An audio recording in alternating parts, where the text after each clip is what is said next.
LibreOffice ડ્રોમાં ઓબ્જેક્ટ્સમાં રંગ ભરવા પરના આ સ્પોકન ટ્યુટોરિયલમાં તમારું સ્વાગત છે.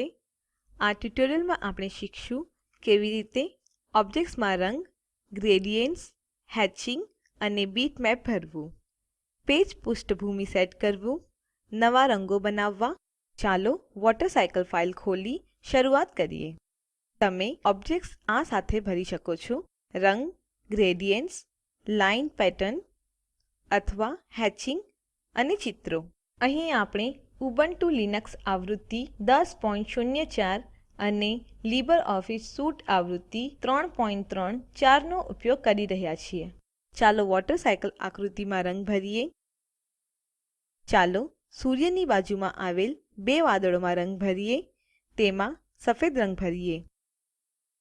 સૂર્યની આગળ આવેલ વાદળ પસંદ કરો. કોન્ટેક્સ્ટ મેનુ જોવા માટે જમણું ક્લિક કરો અને એરિયા પર ક્લિક કરો. એરિયા સંવાદ બોક્સ પ્રદર્શિત થયું છે. આ એરિયા ટેબ પર ક્લિક કરો અને ફિલ વિકલ્પ હેઠળ કલર પસંદ કરો. નીચે સ્ક્રોલ કરો અને વ્હાઇટ પર ક્લિક કરો. ઓક પર ક્લિક કરો. તે જ રીતે આપણે બીજા વાદળમાં પણ રંગ ભરીશું. એરિયા હેઠળ કલર અને વ્હાઇટ પર ક્લિક કરો. દરેક વાદળમાં રંગ ભરવું લાંબો સમય લેશે. આ કરવા માટેનો સરળ માર્ગ છે તેમને એકજૂથ કરો. ચાલો બીજા બે વાદળોમાં રંગ ભરીએ. ગ્રે, કારણ કે તેઓ વરસાદ ધરાવતા વાદળો છે. પ્રથમ તેમને જૂથમાં લો. Shift કી દબાવો અને પ્રથમ વાદળ પર ક્લિક કરો અને પછી બીજા પર ક્લિક કરો. કોન્ટેક્સ્ટ મેનુ માટે જમણું ક્લિક કરો અને ગ્રુપ પર ક્લિક કરો. આ વાદળો જૂથ થયેલ છે. ફરીથી કોન્ટેક્સ્ટ મેનુ માટે જમણું ક્લિક કરો અને એરિયા પર ક્લિક કરો. એરિયા સંવાદ બોક્સમાં ફિલ વિકલ્પ હેઠળ એરિયા ટેબ પર ક્લિક કરો. કલર પસંદ કરો અને નીચે સ્ક્રોલ કરો અને રંગ ગ્રે 70% પર ક્લિક કરો. ઓક પર ક્લિક કરો. ચાલો ત્રિકોણ બ્રાઉન 3 થી એક જ રીતે રંગીએ.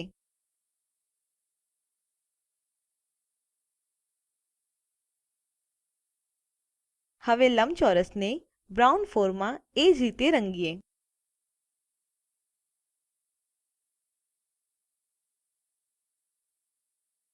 એ જ રીતે ચાલો સૂર્યમાં પીળો રંગ ભરીએ.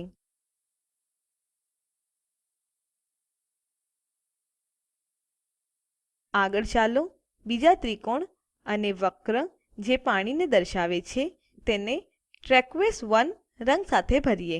તેમને સમાન ફોર્મેટિંગની જરૂર હોવાથી ચાલો તેમને જૂથમાં કરીએ જો તેઓ પહેલાથી જૂથમાં થયેલ નથી. તેમાં રંગ ભરવા માટે અગાઉના મુદ્દાઓ જેમ જ પગલાંઓ અનુસરો. જમણું ક્લિક કરો.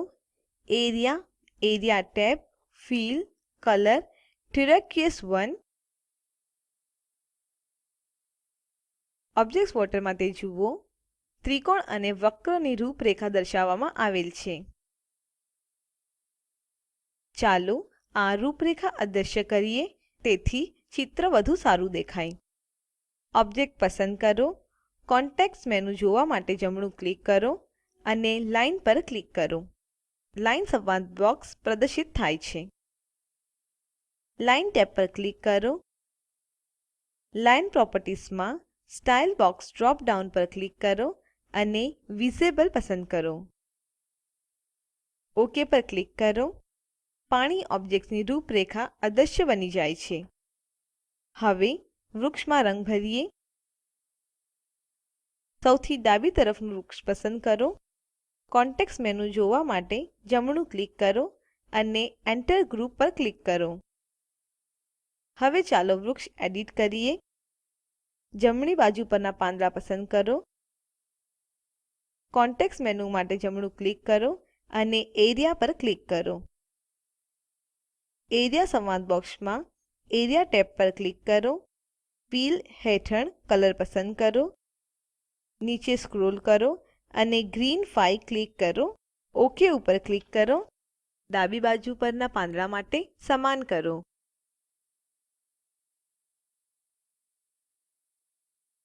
ચાલો વૃક્ષના થડમાં રંગ ભરીએ. વાય શેપ્ડ એરો પસંદ કરો. કોન્ટેક્સ્ટ મેનુ માટે જમણું ક્લિક કરો અને એરિયા પર ક્લિક કરો. નોંધ લો કે બધી પસંદગી એરિયા સંવાદ બોક્સમાં જાળવી રાખવામાં આવેલ છે. તો કલર પસંદ કરો. નીચે સ્ક્રોલ કરો. બ્રાઉન 1 પર ક્લિક કરો. ઓક પર ક્લિક કરો. આપણે વૃક્ષોને રંગ કર્યો. જૂથમાંથી બહાર નીકળવા માટે જમણું ક્લિક કરો અને એક્સિટ ગ્રુપ પસંદ કરો. આપણે એ જ રીતે અન્ય વૃક્ષોને પણ રંગી શકીએ છીએ. આપણે બીજા વૃક્ષો રદ પણ કરી શકીએ છીએ. રંગીન વૃક્ષને કોપી પેસ્ટ કરો અને તે ઇચ્છિત સ્થાન પર ખસેડો. આ રીતે આ ખૂબ સરળ છે. હવે સનની બાજુમાં આવેલ વાદળમાં શેડો ઉમેરીએ. પસંદ કરવા માટે ડ્રોઈંગ ટૂલબારમાંથી સિલેક્ટ ઉપર ક્લિક કરો અને પછી તેમને જૂથમાં કરો. સફેદ વાદળ પર જૂથ પસંદ કરો અને કોન્ટેક્સ્ટ મેનુ માટે જમણું ક્લિક કરો. એરિયા ઉપર ક્લિક કરો. એરિયા સંવાદ બોક્સમાં શેડો ટેબ પર ક્લિક કરો. પ્રોપર્ટીઝમાં યુઝ શેડો બોક્સ ચેક કરો. અન્ય ક્ષેત્રો હવે સક્રિય બને છે. પોઝિશનમાં બોટમ રાઇટ કોર્નર વિકલ્પ પર ક્લિક કરો. પોઝિશન છાયા ક્યાં દેખાશે તે વ્યાખ્યાયિત કરે છે. કલર ક્ષેત્રમાં ગ્રે પસંદ કરો. ઓક ઉપર ક્લિક કરો. છાયો દરેક સફેદ વાદળ પાછળ પ્રદર્શિત થાય છે. ચાલો હવે વાદળોને વધુ વાસ્તવિકવાદી બનાવીએ. ગ્રે વાદળ જૂથ પસંદ કરો અને કોન્ટેક્સ્ટ મેનુ જોવા માટે જમણું ક્લિક કરો અને એરિયા પસંદ કરો. એરિયા સંવાદ બોક્સમાં એરિયા ટેબ પસંદ કરો. ફિલ હેઠળ ગ્રેડિયન્ટ ક્લિક કરો. હવે ગ્રેડિયન્ટ 1 પસંદ કરો. વાદળ હવે ગ્રેના છાયામાં વધુ વાસ્તવિકવાદી દેખાય છે. એક આકાર પસંદ કરો. ધારો કે ક્લાઉડ ગ્રુપ. કોન્ટેક્સ્ટ મેનુ માટે જમણું ક્લિક કરો અને એરિયા ઉપર ક્લિક કરો. આ એરિયા ટેબ વિકલ્પો દૃશ્યમાન છે. ફિલ હેઠળ તમે 4 વિકલ્પ જોશો. કલર, ગ્રેડિયન્ટ, હેચિંગ અને બીટમેપ. નોંધ લો કે આ દરેક વિકલ્પો માટે સંવાદ બોક્સમાં અનુલક્ષી ટેબ છે. આ ટેબો નવી શૈલીઓ બનાવવા અને સંગ્રહ કરવા માટેની પરવાનગી આપે છે. ચાલો કલર ટેબ પર ક્લિક કરો. પ્રોપર્ટીઝ હેઠળ કલર ડ્રોપ ડાઉનમાંથી રેડ 3 પસંદ કરો. RGB પસંદ કરો અને બતાવ્યા પ્રમાણે R, G અને B ની વેલ્યુઝ દાખલ કરો. R, G અને B લાલ, લીલો અને કાળા રંગના કોઈપણ રંગમાં પ્રમાણ માટે વપરાય છે. આપણે R માટે 200, G માટે 100 અને B માટે 50 દાખલ કરીશું.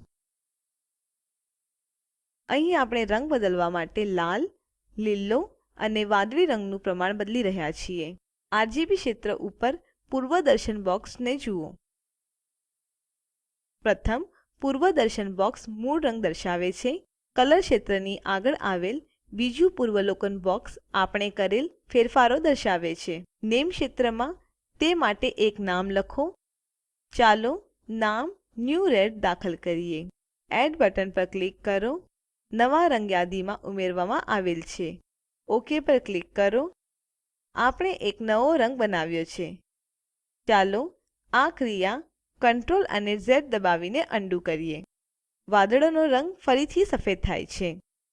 એરિયા સંવાદ બોક્સના ટેબો વાપરીએ તમે તમારા પોતાના ગ્રેડિયન્ટ્સ અને હેચિંગ બનાવી શકો છો. ગ્રેડિયન્ટ્સ એક શેડ હોય છે જે એક રંગથી અન્ય રંગના મિશ્રણ હોય છે. ઉદાહરણ તરીકે રંગ છાયા વાદળીથી લીલાથી બદલાય છે.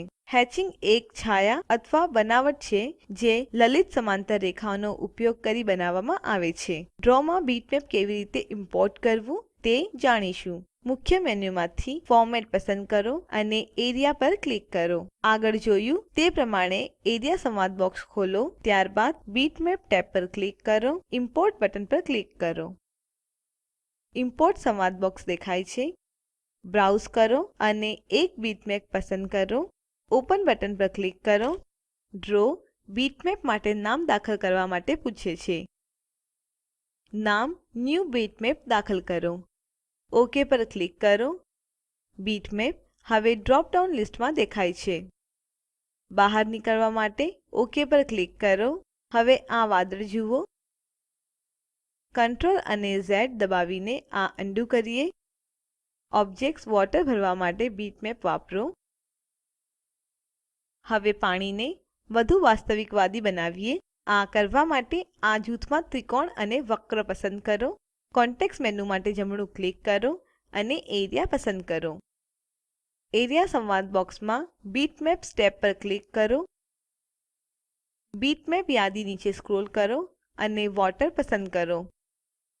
ઓક પર ક્લિક કરો. પાણી હવે વધુ વાસ્તવિકવાદી લાગે છે. આ ટ્યુટોરીયલ અટકાવો અને આ અસાઇનમેન્ટ કરો. ઓબ્જેક્ટ્સ દોરો અને તેમને રંગ, ગ્રેડિયન્ટ્સ, હેચિંગ અને બીટમેપ સાથે ભરો. ટ્રાન્સપેરન્સી ટેબનો ઉપયોગ કરો અને ઓબ્જેક્ટ્સ પર તેઓની અસર જુઓ. હવે આકાશમાં રંગ ભરીએ. આ સરળ છે. આપણે સમગ્ર પેજ પર બેકગ્રાઉન્ડ લાગુ પાડીશું. ઓબ્જેક્ટ્સ પસંદ નથી ત્યાં એ ખાતરી કરવા માટે પેજ પર કર્સર ક્લિક કરો.